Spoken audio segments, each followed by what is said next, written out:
Bueno, ahora vamos a continuar con cápsulas.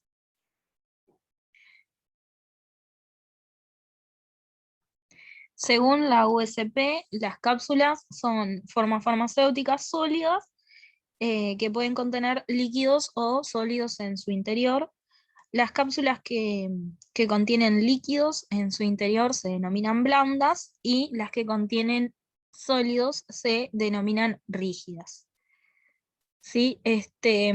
Las cápsulas están compuestas, las cápsulas rígidas, de un cuerpo y una tapa. Eh, bueno, en las cápsulas rígidas, el activo puede estar como polvo, como granulado, o sea, comprimido, y en las cápsulas blandas, el activo puede estar en solución o en suspensión. Las cápsulas además pueden estar recubiertas eh, o contener granulados recubiertos o pueden ser, por ejemplo, de liberación modificada. Em, la materia prima principal para elaborar cápsulas es la gelatina.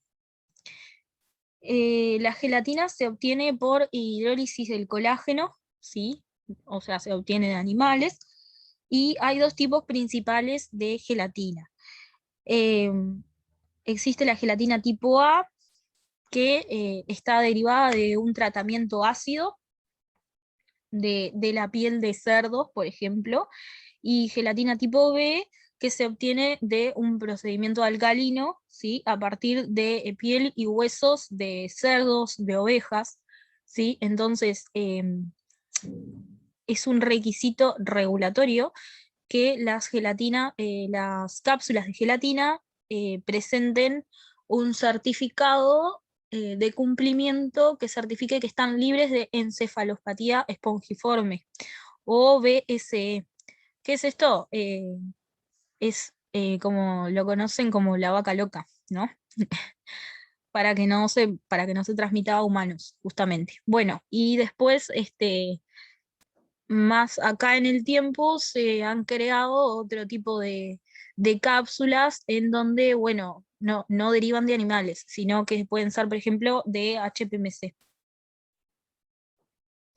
que, bueno, es de origen sintético y en estas cápsulas el porcentaje de humedad generalmente es menor que en una gelatina. Bueno, ventajas y desventajas de las cápsulas. La principal ventaja es que algunas cápsulas pueden proteger al principio activo de la luz, por ejemplo, o la oxidación, pero no lo protegen de la humedad. Entonces, también el cuerpo y la tapa pueden sellarse y hacerse herméticos, entonces eso te protege de posibles sustituciones o alteraciones que puedan hacerse, por ejemplo. Y bueno, las cápsulas, si nosotros lo pensamos de alguna manera, son las únicas formas farmacéuticas en donde el fármaco se ingiere con su recipiente, con su envase, ¿no? Con su contenedor. Después otra de las ventajas es que si se utilizan colores, por ejemplo, permiten identificar fácilmente la dosis, por ejemplo. Nosotros, si tenemos, no sé, sabemos que del activo X tenemos que tomar 250 miligramos, podemos colorear las cápsulas de 250 miligramos de naranja y las de 500 de azul. Entonces, eso va a permitir a los pacientes una mejor identificación. Y bueno, y también para el fabricante, ¿no? Porque a la hora de manipularlas o lo que sea, el fabricante sabe que dentro de las naranjas están los 250 miligramos, ¿no? Bueno, otra ventaja es que permiten administrar activos eh, que tengan un olor o un sabor desagradable, porque bueno, están dentro de la cápsula, entonces la persona no le va a sentir el gusto. Y bueno, son bastante versátiles.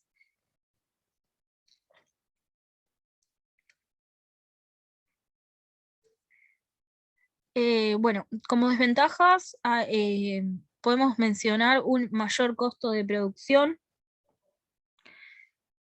¿Por qué es esto? Bueno, porque vieron que las cápsulas de gelatina rígida primero se fabrican y luego se llenan con el sólido adentro.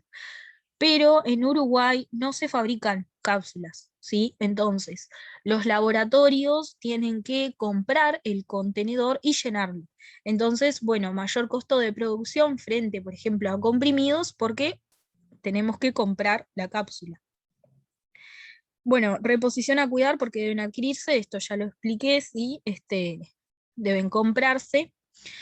La limitación de aplicaciones, principalmente para personas con problemas en la deglución o niños y ancianos que, por ejemplo, les cuesta deglutir una cápsula. Eh, y bueno, después limitación de la composición, esto lo vamos a ver un poquito más adelante, pero por ejemplo, no, o sea, ¿con qué se van a llenar las cápsulas? También estoy limitado a eso. Y después que sufren envejecimiento con el tiempo, y esto es cierto porque, bueno, la gelatina o el material de la cápsula puede deteriorarse, ¿sí? Por la humedad, por ejemplo, del ambiente. Y esto, bueno, va a influenciar la desintegración de la cápsula, lo que puede provocar, por ejemplo, alguna falla en la acción propiamente del fármaco a administrar. Si yo tomo una cápsula que sufrió un deterioro, ¿sí? Puede provocar una falla en la acción farmacológica porque el activo no va a llegar quizá a donde tenga que llegar. ¿Me explico? Bueno, las cápsulas de gelatina se fabrican con una solución de gelatina y después otros agentes auxiliares, ¿no? Ya les dije que la gelatina que era una proteína de origen animal y se obtenía por hidrólisis del colágeno proveniente de huesos y piel, principalmente de porcinos, pero pueden haber otros animales, ¿sí? Y bueno, pueden contener agua purificada, mejor dicho, contienen agua purificada, pueden contener colorantes, antimicrobianos, tensoactivos, plastificantes, como por ejemplo el propilenglicol. ¿Qué hace el plastificante? Bueno, el plastificante es el que le otorga la flexibilidad a la cápsula, ¿sí? U opacificantes, como por ejemplo el dióxido de titanio, que lo vamos a ver un poquito más adelante. Características de las cápsulas, bueno, obviamente vienen en diferentes tamaños, ¿sí? Esta es un ejemplo del tamaño de las cápsulas, que va del 000 al 5. A medida que aumentamos, ¿sí? El número, el tamaño de la cápsula disminuye. Obviamente, las más chicas son las mejor toleradas, ¿sí? Y existen tablas o gráficos que nos dan una idea aproximada de qué volumen o masa puede, con qué volumen o masa pueden llenarse esas cápsulas.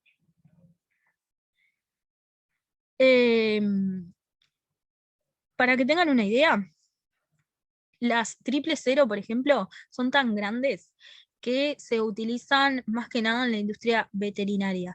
No se utilizan en la industria farmacéutica porque son prácticamente intragables. Bueno, generalmente presentan esta forma oblonga o hay algunas que tienen forma tipo de bala, ¿vieron? Con el extremo acá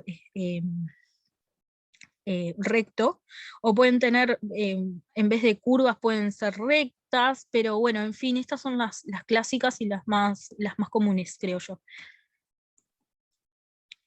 Bueno, el color también se pueden colorear. Este es el cuerpo y esta sería la tapa. En el cuerpo vamos a a llenarlo del sólido, ¿no? Y la tapita oficia de eso, de tapita.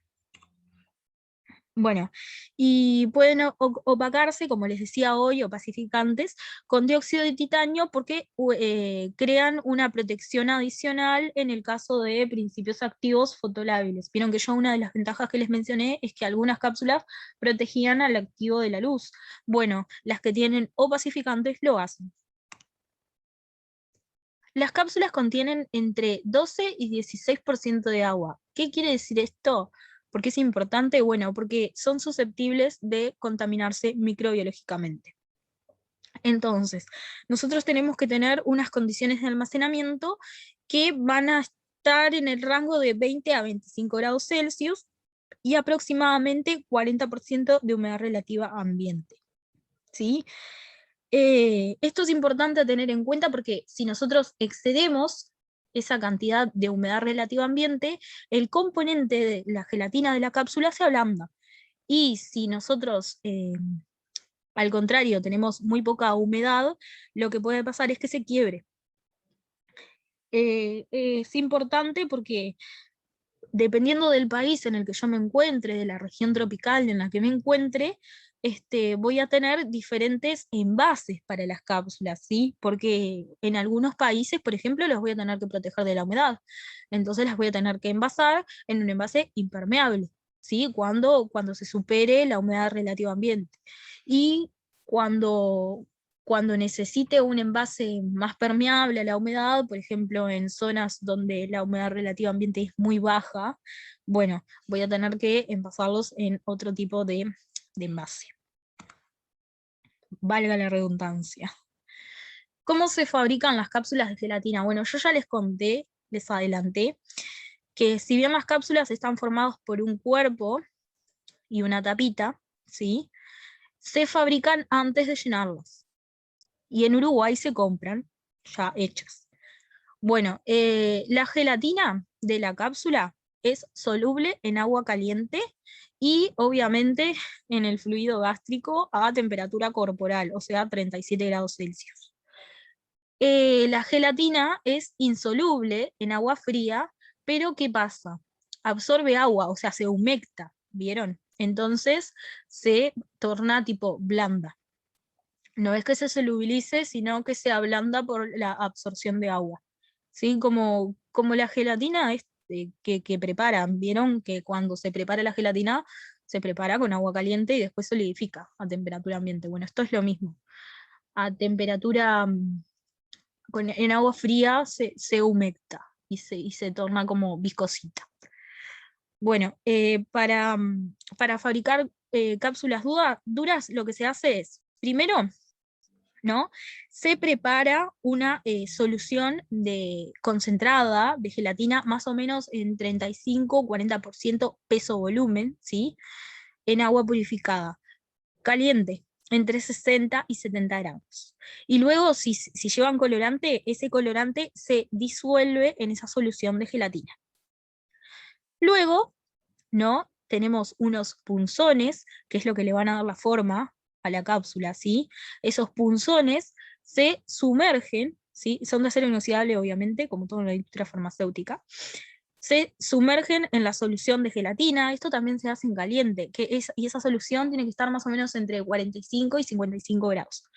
Luego pasan por una etapa de secado en estufa, ¿sí?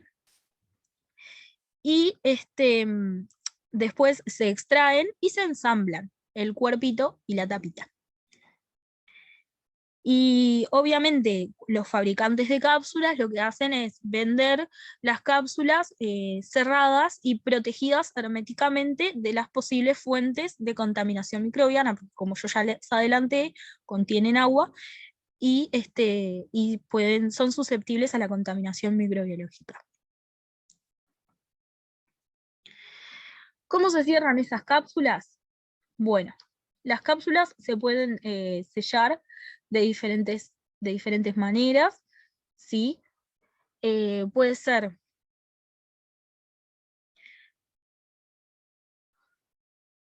o sea, ¿a qué nos referimos con sellar? ¿Cómo cerramos esto? Una vez llena con el sólido, ¿sí? Nosotros necesitamos que esta cápsula quede sellada, ¿sí? Para que no pueda desarmarse luego, porque esto va a tener unos tratamientos posteriores. Por ejemplo, yo la voy a tener que envasar en una blisteadora, por ejemplo. Entonces, bueno, en el momento del blisteado yo no puedo correr el riesgo de que la cápsula se desarme.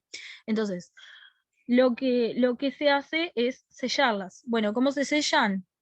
Se pueden sellar por calor, por ejemplo, es lo que se llama punto o arco, ¿sí? Que lo único que hace es aplicarle calor y bueno, y se sellan acá. Después puede ser por colocación de una banda de gelatina. ¿Qué quiere decir? Bueno, se junta la tapita con el cuerpito, o sea, se tapa la cápsula y se le coloca una banda de gelatina, ¿sí? Y bueno, después por calor obviamente se sellan y le va a quedar como una bandita por acá por fuera de la cápsula. Y después hay sistemas que están patentados, ¿sí? Como por ejemplo el sistema ConiSnap, que es un sistema de encastre que se llama SnapFit. Bueno, ¿qué significa la cápsula ConiSnap?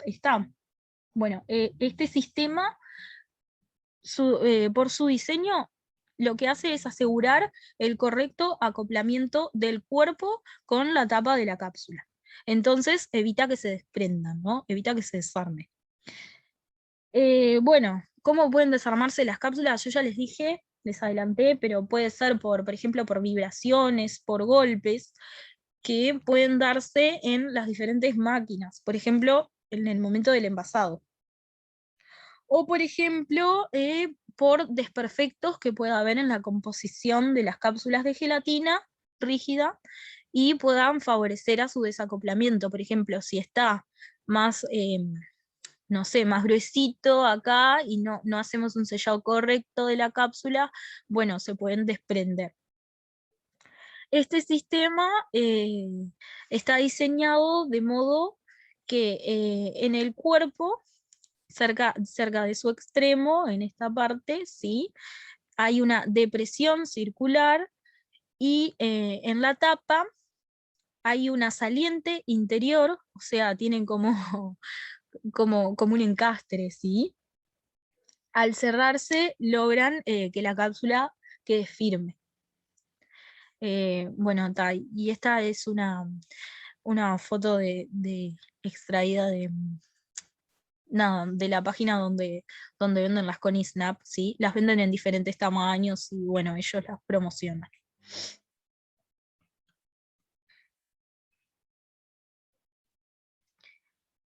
¿Qué requisitos tengo que cumplir, ¿sí? para poder llenar esta cápsula con el sólido? Bueno, deben de tener el polvo o el granulado que contenga, debe tener densidad y flujo adecuados, ¿sí? Después, se puede recurrir a la granulación del polvo si es muy voluminoso, y ya les había dicho que el tamaño de la cápsula a utilizar tiene que ser el mínimo posible para que sea aceptada por el paciente, ¿no? Para que le sea más fácil deglutirla, tragarla. Bueno, cosas a tener en cuenta durante la preformulación y la formulación dependen, obviamente, de lo que vaya a tener adentro de la cápsula, si es un polvo, un granulado, pellets, puedo tener también, o comprimidos, y también se debe tomar en cuenta la cápsula en sí. Bueno, excipientes utilizados, ¿sí? Puedo utilizar diluyentes, por ejemplo, para aumentar el peso del contenido de la cápsula. Esto se hace si se hace. Puedo mezclar mi activo con determinado diluyente, por ejemplo lactosa, y bueno, y llegar al peso requerido para poder llenar la cápsula. Después puedo utilizar deslizantes para mejorar el flujo, porque obviamente disminuyen la fricción entre las partículas de polvo o entre los gránulos. Uno de los más usados es el dióxido de silicio coloidal, ¿sí? Es decir, al momento de llenar, nosotros necesitamos que deslice bien ese polvo o ese granulado, entonces puedo utilizar un deslizante. Lubricantes para disminuir la fricción y evitar la adhesión a las superficies. Un poco lo hace el deslizante también, pero bueno, se puede utilizar, por ejemplo, el clásico estarato de magnesio, ¿sí? Después, dependiendo de lo que vaya a contener, si es un compactado o un granulado, puedo utilizar, por ejemplo, crosscarmelosa sódica, puedo utilizar que es un desintegrante, perdón, puedo utilizar tensoactivos para, por ejemplo, en el caso de que necesite mejorar la humectabilidad del polvo, ¿sí? Por ejemplo, se puede usar lauril sulfato de sodio. Puedo utilizar granulantes, por ejemplo, PVP. Bueno, esto ya se los dije. Existen tablas y gráficos que dan los pesos de llenado para cada tamaño de la cápsula en función de la densidad compactada, ¿sí?, del lecho. Y esto también se los dije, son datos aproximados que dependen del tipo de equipo utilizado. O sea, yo ahí voy a tener un indicio, pero siempre lo que yo vaya, mi proceso va a depender de lo que yo esté haciendo, ¿no? Obviamente, de lo que vaya dentro de la cápsula, del tamaño de cápsula que elegí, en fin. Entonces, primero se elige la cápsula y luego de determinar el volumen, ¿sí? Eh, se corresponde con el peso requerido para la dosis. ¿Me explico? O sea, primero elijo el tamaño de la cápsula que quiero, determino el volumen que ocupa y bueno, y veo a qué peso corresponde esa dosis. Para esto existen tablas, como las que yo le mostré hoy, pero bueno, hay gráficos también, ¿sí? Los pueden googlear y los pueden buscar.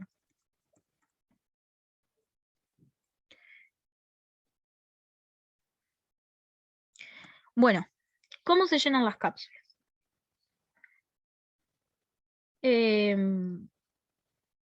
Existen diferentes tipos de llenadoras de cápsulas, ¿sí?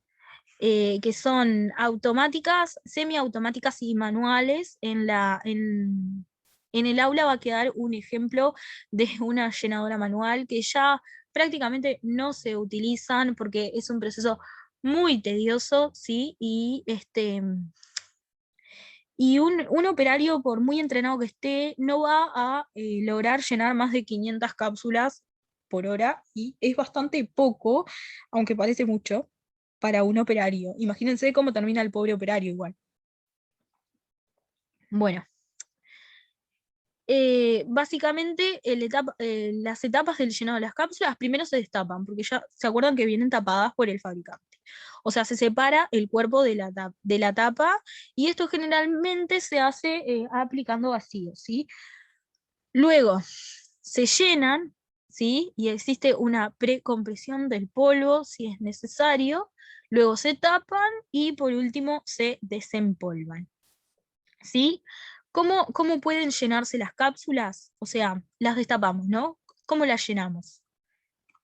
Bueno, las podemos llenar por gravedad, o sea, se llama sin fin, ¿sí? El polvo cae por gravedad desde una tolva y es ayudado por un sinfín que llena los cuerpos, los cuerpitos, ¿vieron? Y luego se tapan. Después se pueden llenar por vibración, los cuerpos se ponen en un contenedor y bueno, las van vibrando, y bueno, a través de la vibración de la tolva o de los recipientes de los cuerpos van llenándose las cápsulas.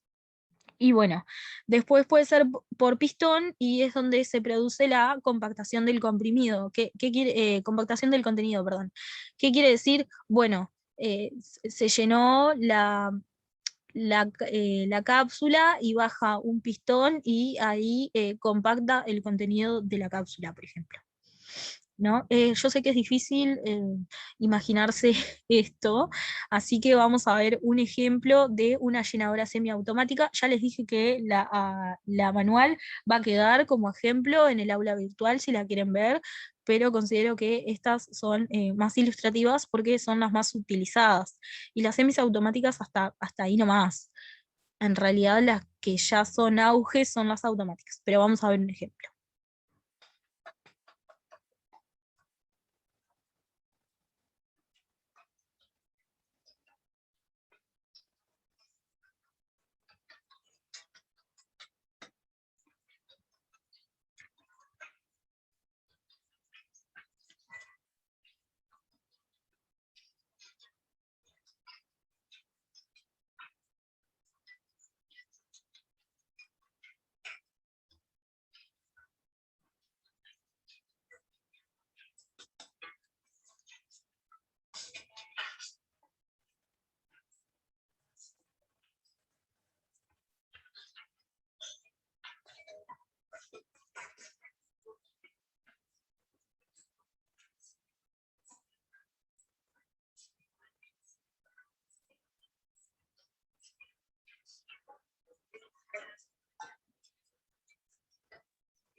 Bueno, vieron que en ese tipo de llenadora el operario tenía que ir, nada, cambiando de estación, vamos a decir, las cápsulas. Primero se acoplaban como para abrirlas, bueno, se abrían, se llenaban por gravedad, ¿vieron? La platina donde contenía las cápsulas giraba, perdón, y luego el operario iba cambiando de estación, iban saliendo las cápsulas. En la llenadora automática, obviamente, es casi nula la participación de un operario, y lo vamos a ver.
Muy bien. Eh, Estos eran los procesos para la fabricación de cápsulas de gelatina rígida. En caso de que nosotros quieramos administrar líquidos, se utilizan otro tipo de cápsulas que son de pared más gruesa y presentan mayor flexibilidad que las de cubierta dura, ¿no?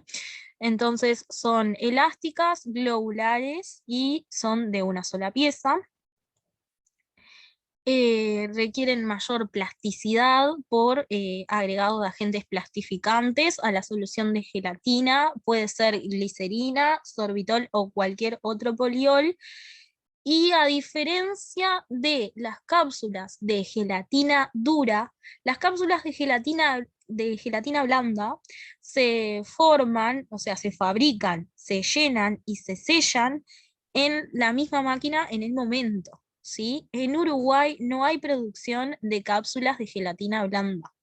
Todas las cápsulas de gelatina blanda que hay en el mercado son productos importados o fabricados por terceros en el exterior.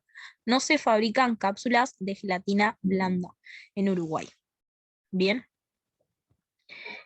¿De qué están compuestas las cápsulas de gelatina blanda? Bueno, básicamente de lo mismo que las cápsulas de gelatina dura, ¿sí? De gelatina, de agua purificada, pueden tener colorantes, pueden tener antimicrobianos, tensoactivos, plastificantes, ¿sí? Que ya les nombré cuáles se podían utilizar, em, y opacificantes, ¿sí? ¿Cómo se producen? Las cápsulas de gelatina blanda, bueno, ya les adelanté que se tienen que producir en el mismo momento en que se van a llenar, ¿sí? O sea, se produce todo.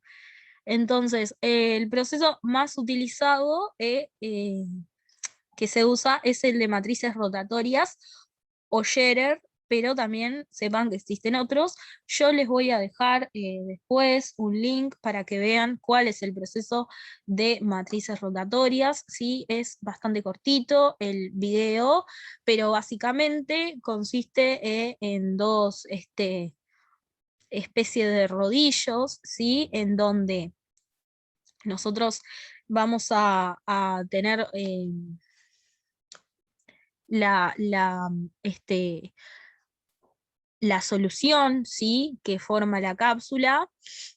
La solución que forma la cápsula va a pasar a través de los rodillos y en el mismo momento va a haber una tolva que va a llenar esas dos partes. Entonces, van a llenarse y van a unirse las dos partes en el momento en el que se producen.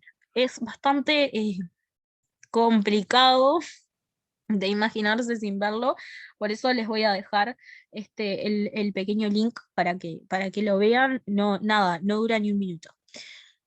Bueno, ¿qué solventes se pueden utilizar para producir este tipo de cápsulas? O sea, ¿qué le puedo poner adentro? Bueno, pueden ser, por ejemplo, aceites vegetales, pueden contener hidrocarburos líquidos, polietilenglicoles de bajo peso moleculares o aceites. No usamos soluciones acuosas ni tampoco alcoholes porque nosotros no queremos disolver la gelatina, ¿no? O sea, lo que tiene que tener adentro tiene que ser em, no contener agua, básicamente, ¿no? Bueno, y después los principios activos pueden estar disueltos o suspendidos en ese vehículo lipófilo, ¿sí? Bueno, fin de la presentación. Esta es la bibliografía en la que me basé para armarla. Eh, Nada, si tienen alguna duda ya saben que me pueden escribir o pueden preguntar siempre en el foro. Nos vemos, que pasen bien.